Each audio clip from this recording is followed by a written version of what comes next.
오늘은 검찰 김용현 공소장 전문 83쪽 공개, 실패한 계엄의 막후 드라마를 전해드립니다. 오늘은 83쪽에 달하는 검찰의 김용현 전 국방장관 공소장을 입수해 공개합니다. 망상에 사로잡혔던 윤 대통령의 계엄 선포와 그 실패의 막후 드라마입니다. 공소장은 민주당 김승환 의원실이 법무부로부터 제출받은 것입니다. 공소장에는 김 전 장관을 가리키는 피고인은 124차례, 대통령 단어는 141차례 언급됐습니다.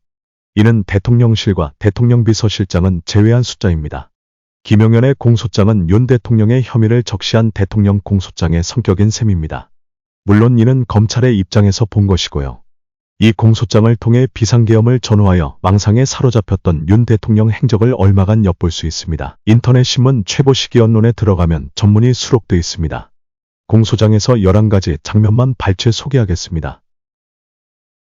대통령 윤석열은 2024년 5월에서 6월 경위 삼청동 안가에서 김용현 및 여인형과 함께 저녁 식사를 하던 중 시국 걱정을 하면서 비상대권이나 비상조치가 아니면 나라를 정상화할 방법이 없는가라고 말하였다.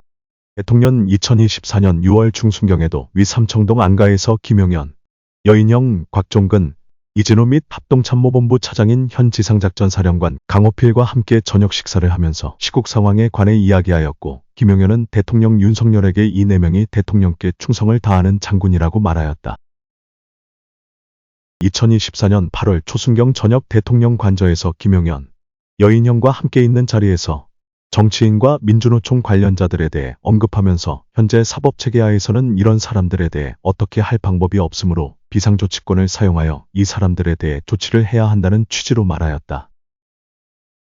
12월 3일 22시 17분부터 22시 22분경 대통령 집무실과 연결된 대접견실에서 국무위원 및 국가정보원장 조태용 등 배석자들을 향해 지금 이 계획을 바꾸면 모든 게 다 틀어진다. 이미 언론에 다 얘기했고 문의도 빗발치는 상황이다. 지금 계엄을 선포할 수밖에 없다. 대통령의 결단이다. 국무회의 심의를 했고 발표를 해야 하니 나는 간다고 말하면서 김용현과 함께 대접견실을 나온 후 22시 23분경 대통령실 1층 브리핑룸에서 미리 준비한 대국민 담화문을 발표하며 비상계엄을 선포하였다. 대특포고령 발표 무렵부터 국회에 비상계엄 해제 요구안 가결전까지 사이에 조지호에게 수차례 전화하여 조 청장, 국회 들어가려는 국회의원들 다 체포해. 잡아들여. 불법이야. 국회의원들 다 포고령 위반이야. 체포해라고 지시하였다. 김용현은 2024년 12월 3일 22시 27분경 비상계엄이 선포되자 그 무렵 여인형에게 전화를 하여 이재명, 우원식, 한동훈 등 10여 명을 체포하라. 경찰에 연락하여 대상자의 위치를 파악하고 일단 국회로 출동하라고 명령하였다. 한편 대통령 3일 22시 53시경 국가정보원 1차장 홍장원에게 전화하여 받지. 비상계엄 발표하는 거. 이번 기회에 싹 다 잡아들여. 싹 다 정리해. 국가정보원에도 대공수사권 줄 테니까 우선 방첩사를 도와 지원해. 자금이면 자금, 인력이면 인력 무조건 도와라고 말하였다. 대통령 국회 주변을 돌며 직접 현장을 지휘하고 있던 이진우에게 전화하여 어떤 상황이냐고 물었고, 이에 이진우가 국회에 도착하였는데 들어갈 수 없습니다. 사람이 많습니다라고 대답하자 이진우에게 아직도 못 들어갔어. 본회의장으로 가서 4명이 1명씩 들쳐업고 나오라고 해라고 지시하였다. 대통령열은 위와 같은 지시에도 불구하고 국회의사당 본회의장에 모인 국회의원의 수가 계엄 해제 요구안 의결 정족수에 가까워지자 재차 이진우에게 전화하여 아직도 못 갔냐? 뭐하고 있냐? 문 부수고 들어가서 끌어내. 총을 쏴서라도 문을 부수고 들어가서 끌어내라고 지시하였고, 이미 국회의원들 상당수가 국회의사당 본회의장에 집결하였고 국회 경내로 들어온 시민들의 저항으로 국회의사당 봉쇄가 어렵게 되자 대통령 3시 40분경 곽종근에게 국회로 이동 중인 헬기가 어디쯤 가고 있냐고 물으며 병력을 서둘러 국회로 출동시킬 것을 지시하였고, 10월 4일 0 20분경 곽종근에게 아직 국회 내의 의결 정족수가 안 채워진 것 같으니 빨리 국회 안으로 들어가서 의사당 안에 있는 사람들을 데리고 나와라. 문짝을 도끼로 부수고서라도 안으로 들어가서 다 끄집어내라라고 지시하였다. 비상계엄 해제 요구안이 가결된 4일 1시 3분경 이후에도 이진우에게 전화하여 국회의원이 190명 들어왔다는데 실제로 190명이 들어왔다는 것은 확인도 안 되는 거고라며, 그러니까 내가 계엄 선포되기 전에 병력을 움직여야 한다고 했는데 다들 반대해서라며 해제됐다 하더라도 내가 2번, 3번 계엄령 선포하면 되는 거니까 계속 진행해라고 지시하였다. 4일 1시 3분경 재석 국회의원 190명 만장일치로 비상계엄 해제 요구 결의안이 가결되었다.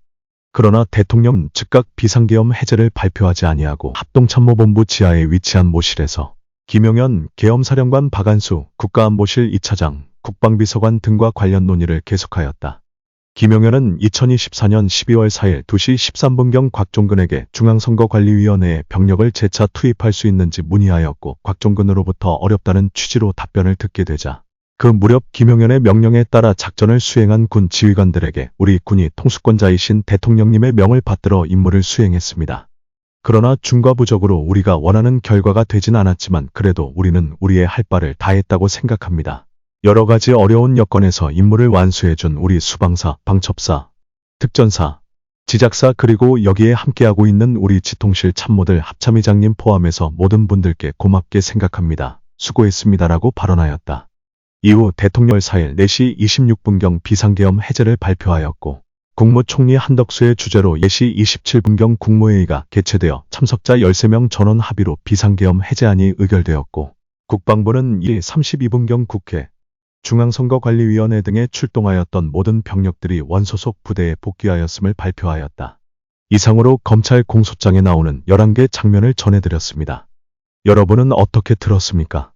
하나만 덧붙이면 검찰 공소장에는 계엄 당일 군이 실탄 57,735발을 적재했다고 나와 있습니다. 특전사령부 산하 특수작전항공단은 헬기 12대에 소총용 실탄 960발, 권총용 실탄 960발 등을 적재하고 국회로 출동한 것으로 나와 있습니다.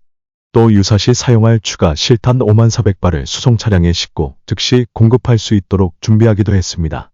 선관위로 출동한 30수여단 등도 실탄을 대대장 차에 박스째 봉인해 보관하도록 지시하는 등 무장한 것으로 드러났습니다. 수방사 역시 소총과 권총 외에도 슬러그탄, 엽총용 산탄, 섬광포금 수류탄 등 다양한 화기를 소지한 채 출동했습니다. 윤 대통령이 국회 탄핵안 의결 직전 대국민 담화에서 계엄군은 실탄을 소지하지 않았다고 말한 것은 거짓말이었던 셈입니다.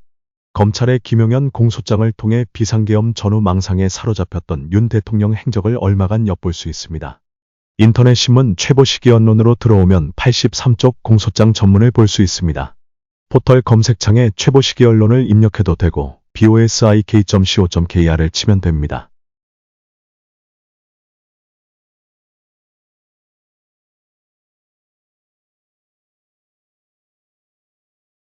오피니언 리더들이 많이 보는 인터넷 신문 최보시기 언론은 국내 최고 기자 안목으로 만드는 거의 유일한 고품격 인터넷 신문입니다.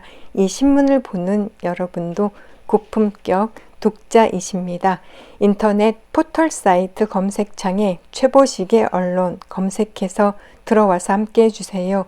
유튜브 구독, 좋아요 꾹 눌러주시고요. 쇼츠도 응원해 주시면 유튜브 제작에 아주 큰 힘이 됩니다. 감사합니다.